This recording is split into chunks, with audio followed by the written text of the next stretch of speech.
ក្មេងស្រីស្រងស្អាតសុភាពទន់ភ្លន់សែនល្អពេកពុនបេះដូងភ្លឺថ្លារួងនៅតែតើជាមួយលោកកាតែដួងចិនដាថ្លាដូចកាញ់ចង់ចិនប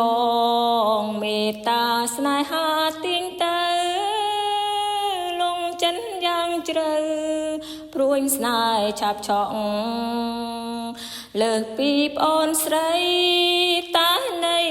បងប្រុស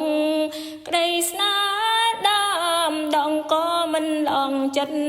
បងទេ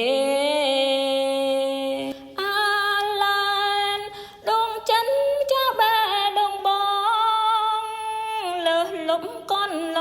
ងបងយល់ហើយពីក្តីស្នេហ៍ស្រឡាញ់អូនខ្លាំងចិត្តមិនភាំងទេបងចាំមៀងមេមិនថាស្នេហ៍ក្នុងនៃអ្វីស្នេហាធ្វើឲ្យចិនដាស្រស់ស្អា